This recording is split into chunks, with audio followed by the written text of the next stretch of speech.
전 회사 같은 경우에는요, 뭔가 큰 체계를 지향하면서 체계가 없는 그런 회사였죠. 등등 여러 가지 이야기를 하게 될 거야. 근데 이건 답변을 하면 안 되는 거예요, 여러분. 만약에 정말 정상적인 답변을 한다면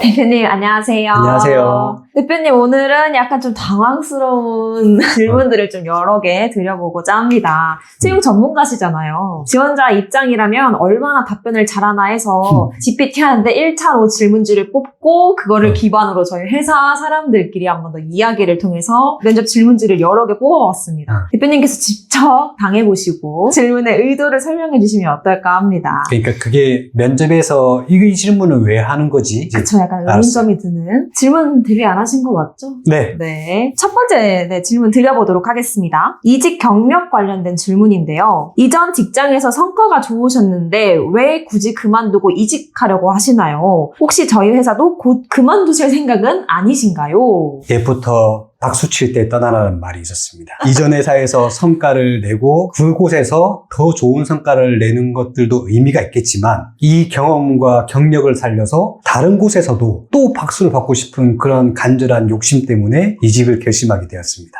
그 박수는 부족하신 건가요? 부족합니다. 계속 목마릅니다. 오, 당황스러워. 이런 질문이란 말이지. 성과가 좋은데 왜 떠나냐? 이런 말인 거지. 인사팀이나 직무 담당자가 볼 때 그 성과가 높다라고 인정할 만하고 그러한 질문을 했다라고 하는 건 뭐냐면 왜 너는 그곳에 있어도 잘 나갈 텐데 굳이 이 회사에 왔냐라는 물음일 것 같아. 지금도 잘 되고 있는데 왜 이곳에 왔냐? 우리 회사는 그 정도까지는 좋지 않을 수도 있다라고 하는 방어적 측면에서 말이 나온 것 같아. 근데 회사에서 성과를 떠나서 그만둘 수 있는 이유가 다양한 이유가 있잖아. 그걸 다 답변하기는 힘들겠지만 분명히 이직을 하려는 다른 이유는 있었을 거야. 근데 질문하는 사람 입장에서는 그 성과만 봤을 때는 아깝다 이거지. 우리 회사에 오기. 그럼 듣기 좋은 말 해야지. 네, 두 번째 질문은 인성 가치관 관련 질문입니다. 당신을 뽑지 말아야 할 이유가 있다면 솔직히 한 가지만 말해보세요. 혹시 저로 인해서 다른 사람들이 불편함을 조금 겪을 수 있겠다는 생각이 듭니다. 제가 일하는 방식이나 그동안 해온 것들을 봤을 때 다른 사람들이 조금 불편하다, 어렵다, 너무 티가 난다 그런 것들을 들어왔던 것을 봤을 때는 그게 조금 걱정이 되긴 합니다. 뭐가 불편하고 뭐가 티가 난 거죠? 눈치 보인다 이거지. 나 우리 선배가 그런 이야기도 한 적이 있었어. 작작이래라. 너 때문에 눈치 보인다. 나는 이제 입사한 지 몇 년 안 됐는데 그 사람은 이제 한참 선배였는데 내가 그 사람의 성과를 1, 2년 만에 다 따라잡아 버리니까 그런 말을 들은 적이 있었지. 약간 자랑. 이 질문을 하는 것들은 별 다른 의도는 없을 것 같아요. 그냥 하는 질문이다. 당황스러운 질문을 했을 때 어떻게 대처를 하는지를. 단점을 물어보고 싶은 거라고 하는 건데 그게 뭐 단점이라고 쉽게 표현할 수 있는 방법이 있음에도 불구하고 이런 질문하는 것들은 흔치 않은 질문일 것 같다. 그럼 다음 질문 드려보도록 하겠습니다. 직무 회사 이해도 관련 질문입니다. 저희 회사가 지금 당장 해결해야 할 큰 문제점은 무엇이라고 생각하시나요? 지원자라면 어떻게 해결하시겠어요? 라는 질문입니다. 여기 회사에서 지금 이제 필요한 문제는 모든 기업들이 공통적으로 느끼겠지만 지금 현재 우리가 서비스하고 상품으로 만들고 있는 것들이 AI와 관련해 가지고 시너지가 나야 된다는 측면에서 가장 시급한 문제가 아닐까 생각합니다. 다른 기업들 같은 경우는 여유가 있는 기업들은 지금 준비를 하고 있겠지만 많은 기업들이 여유를 못 가지고 있고 지금 그런 측면에서 여유가 없더라도 이건 해야 우리 생존 문제와 직결되지 않을까 그런 생각을 하고 있습니다. 이 정도 답변일 것 같고 왜냐면은 그냥 공통적인 걸로 지금 내가 둘러댄 거지. 둘러댔는데 누구나 고민해야 될 영역이기 때문에 했던 거야. 저 질문은 뭐냐면 직무 및 조직 이해에 대한 부분들인 거지. 근데 저기에서 말도 안 되는 답변을 한다고 한다면은 약간 아쉬울 거야. 우리 회사에 대해서 적어도 애정이 있는 상태에서 오지 않았구나. 그 회사에 대한 애정을 볼 수 있는 질문이고 면접 전에는 최근의 뉴스라든지 최근의 변화 이런 것들은 좀 이해를 하고 갔으면 좋겠다 생각이 듭니다. 다음 질문 드리겠습니다. 이거는 그냥 다들 똑같은 일반적인 답변을 할 것 같긴 한데요. 혹시 거짓말을 잘하시나요? 면접에서 솔직하지 못한 부분이 있다면 지금이라도 말씀해주세요. 라는 질문입니다. 저는 거짓말을 할 때 티가 굉장히 많이 납니다. 예를 들어서 제가 잘생겼다라고 이야기를 할 때는 티가 안 나고 그러니까 지금 면접에서 제가 거짓말을 하는 부분은 없습니다. 제가 거짓말을 해서 합격을 했다 치고 직장 생활을 하면서 그게 드러났을 때 회사도 불편하고 나도 불편할 걸 알기 때문에 거짓말을 하지는 않습니다. 이 질문 같은 경우에는 좋은 질문은 아니지만 할 수는 있는 질문이라고 생각을 해. 지금까지 진실되게 이야기했니? 라고 물어보는 정도의 질문이지 않을까 싶어.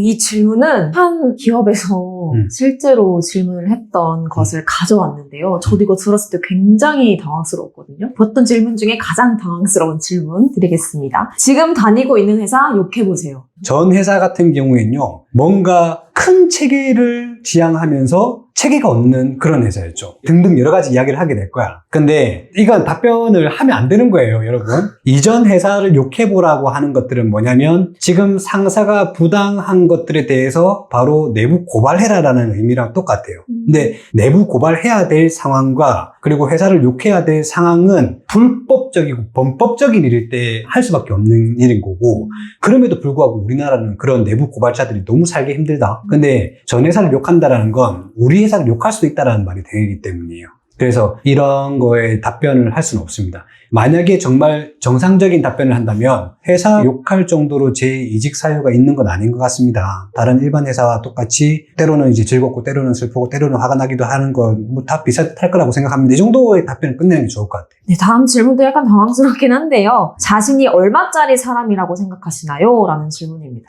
어렵네. 이게 겸손 떤다 치고 보통 뭐 저는 80점 이라면서 소수의 단점을 붙여가지고 이제 그렇게 설명할 건데, 이러한 질문은 뭐 정답은 없는 거니까 나라면 이렇게 이야기할 것 같아.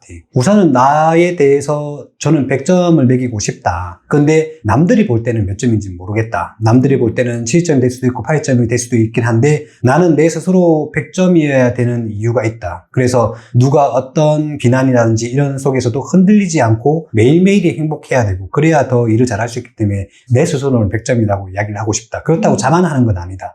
그 100점은 내 마음속에 가짜 100점일지 모르겠지만 내 각오의 100점이기 때문이다. 이렇게 이야기를 할 것 같아요. 이 질문을 하는 이유는 자기를 어떻게 판단하는가, 자기 인지적 요소뿐만 아니라 이제 자기의 장점을 어떻게 보고 있고 단점은 무엇인지를 약간 좀 돌려서 표현해 주길 바라는 것 같아. 이 질문은 약간 여성분들에게 좀 많이 볼 수 있는 그래요.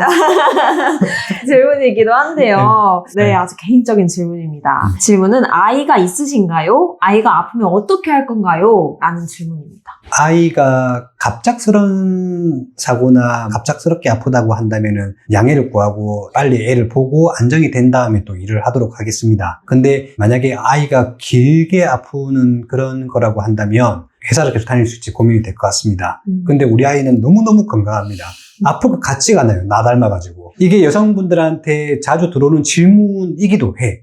왜냐하면 이제 여성분들이 회사를 그만두는 이유가 결혼을 했어. 결혼을 했는데 남자가 돈을 잘 벌어. 그럴 때 회사를 그만두는 경우가 있어. 근데 결혼을 했어. 남자가 돈을 잘 벌어. 그런데 내가 너무 능력이 뛰어나. 특이한 전공이랑 특이한 기술 가졌다. 그러면 그만두진 않아. 근데 대부분은 남편이 돈을 잘 벌 경우에 내 능력을 버리면서까지 자식을 키우는 데 집중을 하는 게 우리 부모 세대의 모습이었고 아직도 그렇긴 해. 그러니까 이거지. 일하는 거는 고통이고 이제 집에 있는 것들은 이제 그나마 해피니스라고 구분이 되는 거지. 집에 있는 거 애 키우는 거 얼마나 힘들겠어. 그런데 회사보다는 덜 힘들다라는 거야. 그런 관점에서 이제 그렇게 계산을 하는 거지. 근데 우리 남편이 돈을 많이 못 벌면은 어떻게든 일을 해야 되니까 이제 그건 또 고민을 해야 되는 부분이고, 우리나라가 그런 환경이기 때문에 서로 일을 하고 출산을 늦추는, 그러면서 출산율이 낮아지는 이런 현상이 보인 거라고 생각을 해. 그래서 아이 아픈 거는 별개의 문제야. 가족을 버리면서까지 일해야 되는 건 나는 없다라고 봐. 그렇기 때문에 지금 즉시적인 거냐, 긴 거냐 구분을 해야 되는 게 맞는 것 같고, 그럼에도 불구하고 우리 아이는 나 닮아서 아플 일이 없다라고 표현을 했던 건 그 정도로 니들이 나 일 시켜먹기에 건강하다라는 것들을 이제 표현을 한 거야. 이런 식으로 이야기하면은 듣기 좋은 말이 될 수는 있겠지. 그리고 가족 문제들 때문에 그만둔 경우 많기 때문에 물어보는 거라고 봐. 이건 좀 압박 질문인데요. 옆 지원자랑 비교했을 때 자신이 어떻다고 생각하시나요? 라는 질문입니다. 와, 이건 답변을 못 할 것 같다. 답변을 하기엔 좀 어려울 것 같아. 좋아요, 구독, 알림 설정까지. 옆 지원자를 칭찬하는 것만이 내가 살 길이라고 난 볼 수 있을 것 같아. 옆에 지원자랑 대비했을 때 본인의 장점은 뭐냐라고 했을 때 자기의 장점을 이야기하라는 건데 옆 사람이랑 차별화된 장점이라고 이야기하는 거야. 우리가 역량을 평가할 때 차별화된 경험, 차별화된 장점 이야기 많이 하는 거잖아. 둘 중에 누가 더 뛰어난지를 네가 네 입으로 이야기해봐 라고 이야기를 하는 건데, 만약에 나라면 같은 면접을 받을 받는 경쟁자지만 동료라고 생각한다면 이 사람이 질문을 받고 대답하는 것들을 기억하고 저는 그 부분이 조금 약한다고 생각했는데 이 부분 같은 경우에는 만약에 진실로서 이야기했다고 한다면 너무너무나 존경받고 싶은 일이다라고 자세하게 이야기를 한다면 나는 엄청 배려심이 높으면서 주변 사람들에게 귀를 기울이는 사람에서 집중력이 높은 사람이 될 거야. 그런 측면에서 칭찬을 하고 이분도 가지고 있을지 모르겠지만 지금 면접 과정 중에 없는 저만의 장점이라고 한다면 이런 게 있을 것 같습니다 라고 이야기를 하면은 1+1로 먹고 들어가는 게 되겠지. 그래서 이건 답변하기 어려운 건데 면접 때 옆 사람의 이야기가 귀에 안 들어올 것 같아. 여유가 있어야 귀에 들어올 거야. 그런 질문을 하는 직구준 면접관이 있다고 한다면 옆 사람을 칭찬해 주는 게 더 좋은 것 같다. 그리고 나서 아마 옆 사람도 있겠지만 나는 이런 것도 있다 정도로 이제 하나 더 붙여가지고 설명을 줄 것 같아. 이상입니다. 지원자들이 말도 안 되는 질문이야 라고 하는 것들을 모아가지고 그 의도를 제가 설명해 주는 것도 괜찮을 것 같아요. 댓글로도 남겨주세요. 댓글로도 남겨주세요. 안녕, 다음에 봐요.